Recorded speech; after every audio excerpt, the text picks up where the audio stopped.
কইরা গেছে আমার বন্ধু মনসা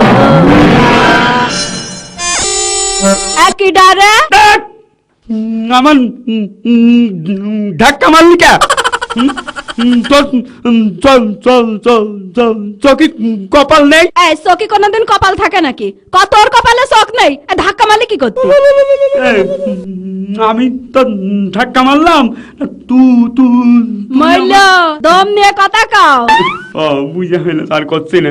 তুই জানিস না আমি মেয়েলোক, ধাক্কা মারলি কি করতে? ওরে তুই মেয়ে লোকটাই কি হয়েছে? ওই হাটের ভিতরে কত, কালকেও তো পুরুষ মানুষের সাথে গুতোগুতি খেলাম, নারী পুরুষ সমান অধিকার। তোর সাথে ধাক্কা খাইছি, তুই একটু আরাম পাইছিস, আর আমি না হয় পড়ে যে কষ্ট কষ্ট পাইছি, উজে হইলে দিয়ে। হাসি দিচ্ছে, দেখো তুমি দাঁত ফাঁকা আকারে মেলিয়ে হাসি দিচ্ছে। এই দেখ, দাঁত নিয়ে কথা বলবি না, আমি অপমান হই, বুঝেছিস? তার নাম কি রে? সরে যা। বাস রে, একটু নাম জিজ্ঞেস করেছি বুঝলে অমনি একেবারে। তার নামটা কোথায় কি হচ্ছে? সরে যা। একটু কমই দিলি নামটা। কসে সরে যা। সত্যি সত্যি তো গাছের সাথে বাইতে গেলাম, আর জায়গা আছে নাকি দেখ, আবার কত সারবো। তোরকে আমি সত্যি কইছি নাকি? কসে আমার নামই সৈরেজা খাতুন।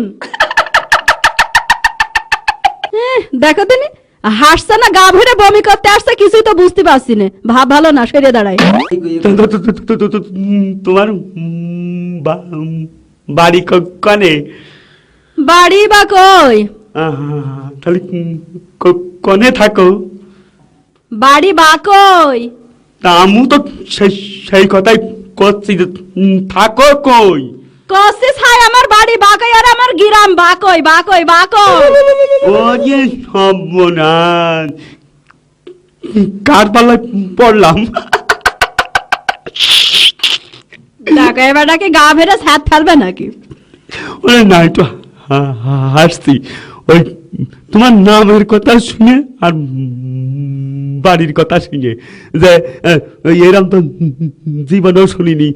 নাম সৈয়দা খাতুন, বাড়ি বাকই, সৈয়দা খাতুন। আমার এই দিটা শুনে তুমি অজ্ঞান হয়ে যাচ্ছ। আরো তো আমার মামার দেয়া নাম, খালার দেয়া নাম, ফুপুর দেয়া নাম, আরো চাষির দেয়া নাম কইনি। আর ওই যে আমার একজন ছিল না, তা তো জানি না। হ্যাঁ তুমি জানবা কন্তে, সে আমার তো খুব ভালোবাসতো, তাই ভালোবাসে আমার একটা নাম রাখিল। কি নাম একটু কদিন শুনি? হ্যাঁ আমার খুব ভালোবাসতো, ভালোবাসে নাম রাখতো ওই ছলনা। তাহলে আমার সাথে চলো না। দাঁত ফাঁকা ছোড়া শখ কথা।